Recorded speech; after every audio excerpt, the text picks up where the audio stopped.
Before we start recording this episode, we were talking about how people often see the finished homes, but they don't always see the decisions, challenges, and prayers that happen behind the scenes. Running a business isn't just about building homes, it's about making choices that stand behind your values each and every day. So today we're sharing how faith has shaped these choices for us and why it still guides how we lead today.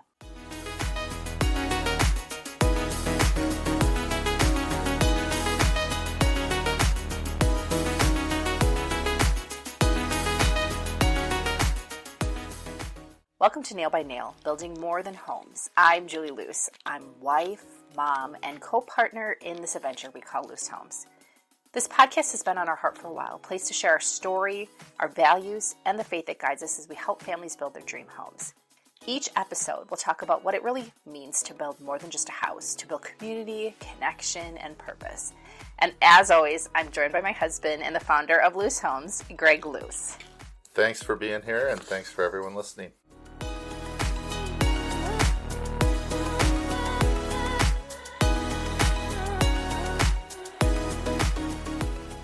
So this episode is a little more personal. We're talking about what it's really like running a business and how keeping faith at the center has shaped how we lead, make decisions, and serve families. So Loos Homes has been around for nearly 30 years, but what many people don't see is the heart behind how it began. So when you first started Loos Homes, you didn't see where you'd be today, but really wasn't it about providing, for your family and just... Yeah, from the faith aspect, looking back at things, it was pretty clear that the good Lord wanted me having a company or running a company that was building more than 5 homes a year or even 20 homes a year. I know the plan was to build about 20 homes a year back in 2012-13 with a team of 3 people. And he took it other directions, even though I intentionally tried preventing the growth.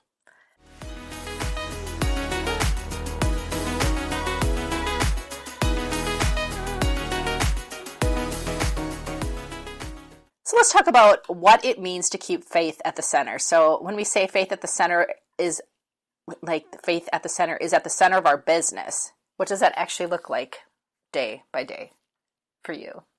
Well, it's kind of interesting because I've noticed the more I work with people now, people within the team at Loos Homes and then people outside necessarily the company, but all the sorts of people that I end up dealing with, there's tons of opportunities to share your faith, and I think letting God's Spirit and His light shine through our interactions with people, and I oftentimes fail, but there's all kinds of opportunities. Working with more people allows your faith to be, or my faith to be shared in examples of how I approach situations or challenges more so than if I just worked by myself. Because let's be truthful, home building can be stressful, emotional, and financially significant for families, right? Yeah, so, my goal is to always educate people, earn their trust through building a relationship, and to try to calm those nerves down, because certainly when people are making the biggest one-time investment of their life, they shouldn't be completely nervous about it. So faith shows up in patience, honesty, and transparency, even when conversations are hard. Yep. So, it also means doing the right thing when no one's listening, right? That's integrity. So, you conduct yourself, whether you're in the public square or you're, in your office building, you're the same person regardless of where you are. Yeah, I think just shooting straight with people is kind of like street language of being honest with people. So it's important to have consistency in a message, whether I'm meeting with people in my team or community meetings or other business owners. If you're not being upfront and honest with people, then sooner or later your message is going to change and contradict itself when you're meeting with team members or employees or other business owners. Right. And we've always believed that homes are more than structures. They're where families grow, celebrate milestones, and build memories, right? Yeah, absolutely. The home is really important from a structural standpoint, but essentially it's 4 walls or 15 walls, depending on how the home is designed. A house is a house, but it becomes a home when families make memories there, and it's their hub of daily connectivity.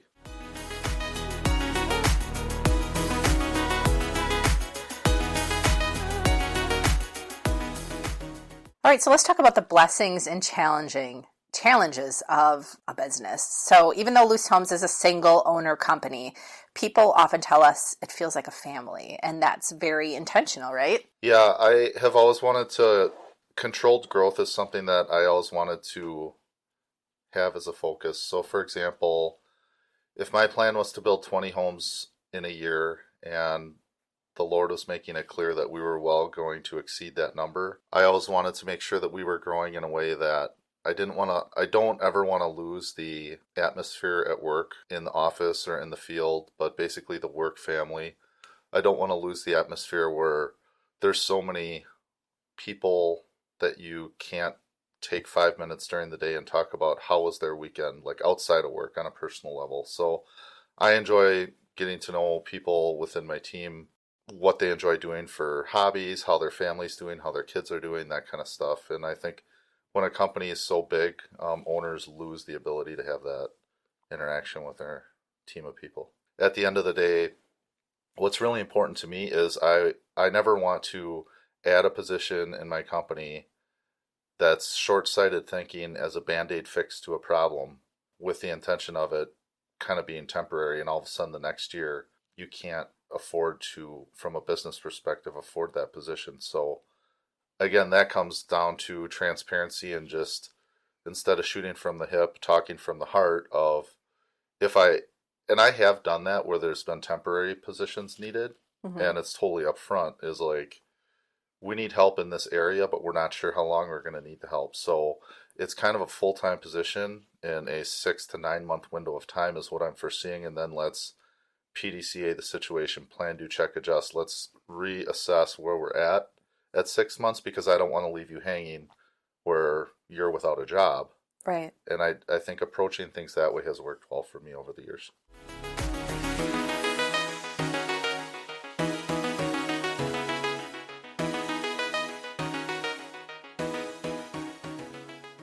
All right, let's talk about making decisions through faith and values. So not every business decision is easy. So how does faith guide you in those moments? It's like the huge rudder to my ship of making decisions. So some days have bigger decisions than other days. And ultimately, I mean, I know you, and I know, your GM. You spend a lot of time in prayer, or that is a big part of it. And knowing that you're asking God for wisdom in all those decisions, whether small, big or small, like you ultimately know, like if God's leading you, that doesn't mean every decision is going to work in your favor, but regardless of the outcome, like you've asked for wisdom and you have to trust like what God has planned for.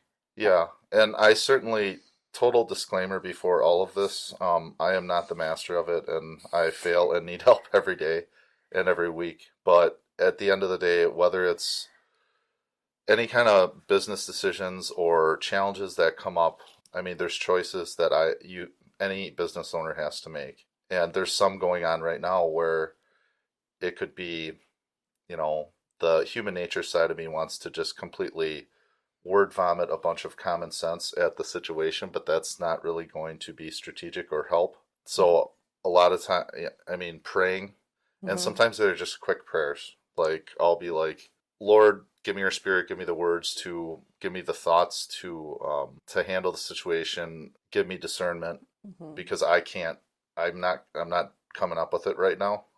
And, right. And you can't see the full picture like he has. Where do you think you'd be right now, let's say, if you didn't have faith?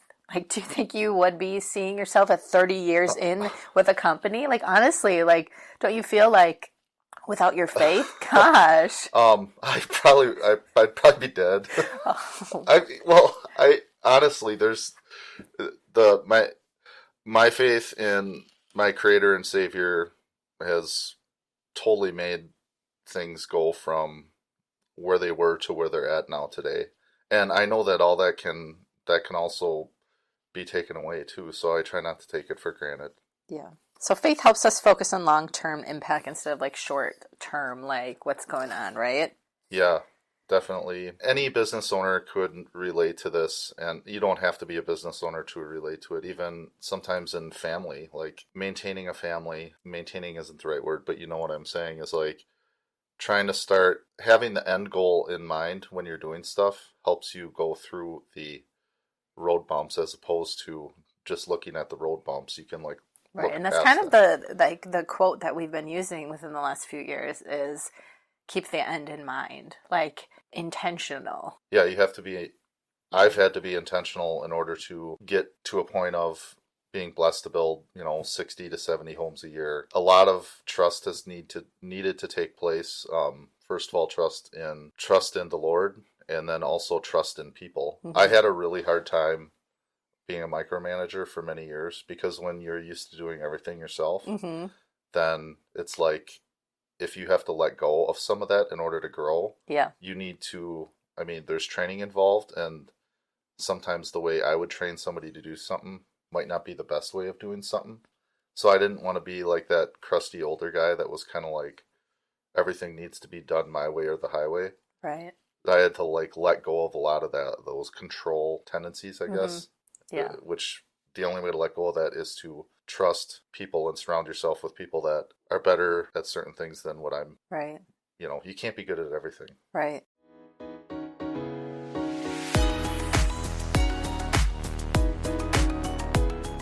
So let's talk about how serving homeowners, like with purpose. One thing we hear often is that people feel different working with Loos Homes, right? I mean, people choose you not only for your house, but I'm sure people choose you for your staff and the way. I think so. I don't want to say toot my own horn or anything like that, but maybe this would be the place and time to do it because you're flat out asking the Toot, toot, question. toot. Yeah. I've had multiple people tell me that my company is unique in the fact that the atmosphere in which I run it, and I guess me as a person, apparently I'm a unique business owner in a world that's hard to find. I think I shared with you someone from on our team that has joined within the last year has said to me on a couple different times, he's like, I've never been at a company like this where people actually care about each other like they do. You can get down to business, but you can also joke around and keep things light, and it's not stuffy feeling. People genuinely care about one another but yet are good at what they do. So it's like this balance of having people who give a bleep about their job and Mm-hmm. the end goals, but also caring about each other along the way. And again, it's not perfect. There's never going to be a perfect business or a perfect business owner.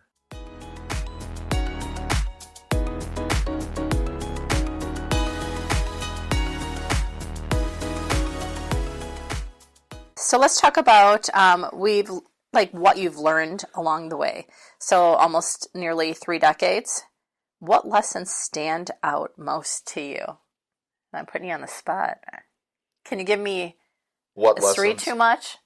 Um, Two? I'll try. I mean, Okay. what lessons in business Like in being a, general? yeah, like what you've learned in 30 years now of having your own business. Would you do it again? Yeah, I'd do it again because I get bored without having a challenge. No, that's why I keep telling you I don't know what you're going to do someday when you retire. Yeah, me neither. That's maybe why I won't be able to fully retire, which is totally fine. Okay, Um, so give me two lessons you've learned in 30 well, years. I guess the biggest lesson I've learned, and I'm not just saying this to sound cheesy because that was somewhat of the theme of faith combining in business of this message or our podcast today, but one thing I learned is definitely I can do all things through Christ, and I can't do them on my own. Mm-hmm. So I definitely need God day to day in business, making annual business plans, all that kind of stuff. I need God. The other thing I need a team of people surrounding me that are better at things that I'm not good at. So basically, letting go of being a control freak Mm-hmm. and surrounding myself with people who are smarter and better at things where I'm weak, and then allowing myself to trust them. And that takes time, but by spot checking things, it develops. And then in the process of doing that, they're learning and growing too. They learn more about how I operate and think. I think those are two things. Yeah. I could maybe I come wrote up a couple with things down. Tell me if Okay. you agree with them. Yep. Relationships matter more than numbers. Most definitely. One thought that just popped into my mind that I bring up within my team, and it kind of ties into having the end goal in mind, is so everybody knows the saying, numbers don't lie, right? Numbers don't have feelings. They're not emotional. There's no drama with numbers. They just are what they are. They're black and white. Mm-hmm. But I always like to explain to people, and I think I help people learn and grow at the same time of accomplishing a goal, is I'm like, I want you to know the why behind the what. So before, no matter what the circumstance might be, and let's say it's budgetary, and it has to do with a financial matter. First of all, I want to explain to people, here's the end goal of where we want to be at, but understanding the why to the what. So like, why is it important to make sure that we don't have a bunch of material waste on a job site? Well, it's because this is a super simple function of the why to the what, but that's one thing that jumps out in mind, is that simple phrase, and people on my team hear it quite a bit, is I want you to know the why to the what, not just the numbers. So the why to the what actually helps those relationships, because it helps people kind of enter my mind and understand, here's how Greg is thinking about this from his experience. He's paid for a college education probably 4 times over from his mistakes in 30 years. But you never went to college, though, right? Right. I paid for a college education without going to college because of my mistakes. So the goal with mistakes is I like to look at them of what can I learn from the mistakes so I don't repeat it again. But the relationships are more important than numbers, because the numbers are always going to be there, but the people aren't always going to be there. Right. Okay, number 2. Reputation is built slowly but can be lost quickly. Do you agree? Definitely. Human nature is that if there's 10 good things that happen to a person, we all, myself included, have a tendency to remember the one bad thing more about than the 10. But I mean, any human nature is like, there could be 10 things that have happened to me since I woke up this morning, 10 good things. Mm-hmm. And if there's one bad thing, I'm going to remember the one bad thing more than the good 10 things. Like dropping the dog's bowl of water on my socks or something. Yeah. All right. Faith provides stability when business feels uncertain. Gosh, you've had some uncertain times with the economy, and even just like going through COVID, and like, gosh, where would you be without your faith? Right. Like I said before, one of the biggest things I've learned is, I think I used the word rudder before. Yeah. I like to think of it that way, as like you're a boat on an ocean. You can't control the waves. You can't control the wind. All you have is you can control the rudder. So I like to think of that analogy to answer that question, because if I can keep my eyes past the current wavy waters and see that there's calmer waters ahead, it just helps navigate the whole thing, and it helps it helps me from like freaking out or getting unnecessarily stressed. And this is a continually evolving thing. Right. I've not always been so good at that. Right. And I'd add humility is important too. Always being willing to learn and grow, right? Yeah. I don't want to stop learning. Even though I would consider myself a home building expert, I'm always learning. Right. And I don't want to stop learning.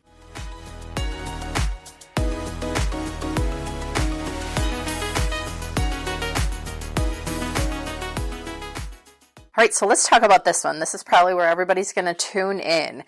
Encouragement for families that are maybe thinking about starting a business or are newly running a business. Like, what would be some encouragement, or maybe even your 2 cents worth, that would help them, like from kind of like what you've learned, and you're giving free, valuable advice?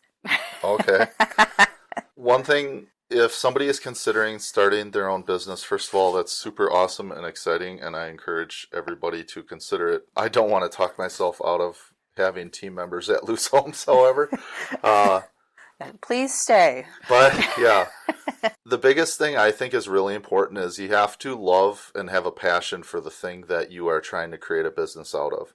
So whether your passion is pizzas, I always use like a pizza shop, right? Yeah. So it would be really foolish to say, I want to start my own small business and call it Greg's Pizzas because I'm going to have the best pizzas in town. But really, you don't like pizza at all. But if I really didn't care for pizza, that would be Right. disingenuous, and eventually the colors would shine through. People So find you out. finding a passion of something that you enjoy doing and that you're good at doing. Yeah. Typically, I've found that things that you, and this could go for anything, but like oftentimes if you enjoy doing something, it ends up being something that you're good at or you're getting better at. And then oftentimes if you're doing the thing that you're good at, that's kind of aligning with, because God has given us all different gifts, right? Yeah. What good is the eye without the ears, and the ears without the hand in that passage? What you're good at oftentimes is what you're passionate about. And it kind of goes hand in hand and can develop into more of an energy type Yeah, thing. I think I heard a quote once that said, like, do what you love, even if you weren't getting paid to do it, you would still do it. Yeah.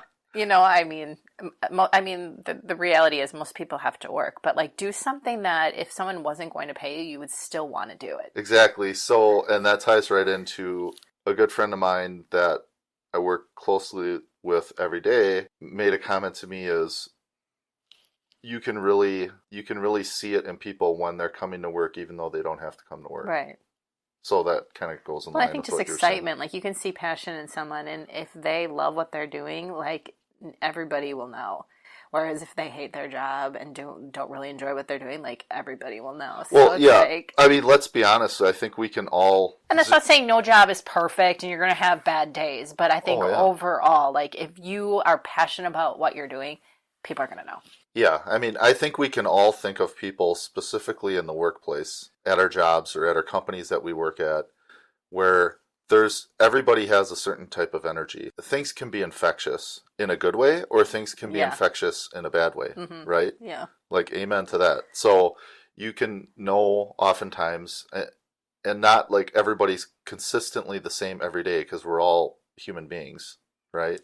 But I know that you just know it becomes infectious when you're working with people who, I mean, positivity is huge to stay in business because if you're not looking at situations, I had this conversation the other day at breakfast, was like, I randomly asked a couple people, is this glass half full or half empty, right? Yeah.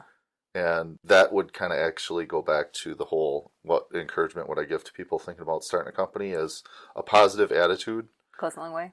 Helps a lot more than a negative attitude. So before I'd start a company, I would recommend, if it were me, and if I knew that I was kind of more of a pessimistic person, the glass is half empty in situations, it might behoove me to first try to get a lasso on that before I started a company, because owning a business can be more difficult than rewarding at sometimes. And what would you say to the family, or say to the business owners, either someone that's starting a business or newly has a business? What would you say to them if they have a family? Like, what's something that, I mean, we've raised 5 kids. Well, so I would definitely say it's super important to have a clear understanding of what it's going to take between the leaders of the household. And a good spouse, right? You better add that one, right? Huh? You have to have a good spouse, supportive spouse. That's what I'm getting at. So, leaders of a household, meaning your spouse, right? If you and your spouse aren't on the same page about what it takes to start a company, and you're not looking at it of how much money am I going to be able to generate for my family per hour, that is not the right mindset when you're starting a company. Is this, if I put in this, I'm for sure going to get this back. It's not like you can't guarantee what your paycheck, quote unquote, is going to be for your family. So the meetings that pop up, all and that I don't kind of think stuff. we had that in mind. Like when you started your company and then we started having kids, it wasn't like we talked about any of that. I think it's like evolved throughout the years. I mean, there were many times where you were gone and I was at home with kids all day, and at night with kids at night. And it's just, I don't know, it's just kind of the sacrifices, I guess. Well, that's part of that is because I started the company before we were married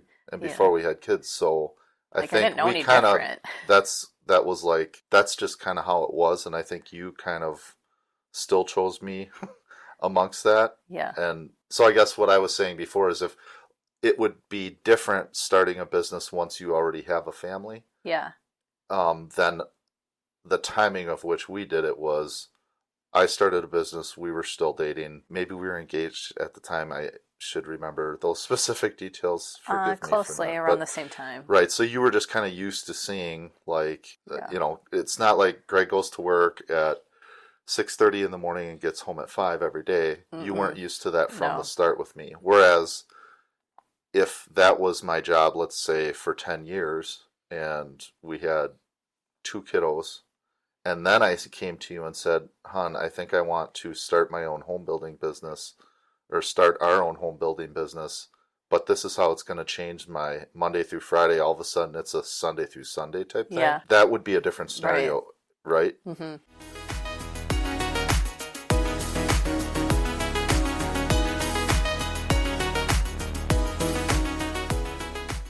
So let's talk about why faith still matters today. Like, Faith matters to me the more today than it did yesterday, because it's the one thing for me that never changes. And that's not to say, I mean, my faith goes through seasons of growth and seasons of, I guess, weakness or rough waters and that kind of stuff. But the faith in my heart that I have for my God and my Creator and my Savior Jesus, He never changes. mm-hmm. So literally, it's like it gives me the map doesn't change because the person I'm serving doesn't change. So I like to look at things more of, I'm working for the Lord, not for man, or I'm working for the Lord and not for money. I want to do this because this is what God is moving me to do, because otherwise, if I'm not using those gifts and just who knows what, if I just did hobbies I was personally interested in aside from work and just stopped working, A, we'd have trouble supporting our family, Mm-hmm. and B, it would be a waste of Your gifts. the gifts that God's given me, and He's given us all different and unique gifts.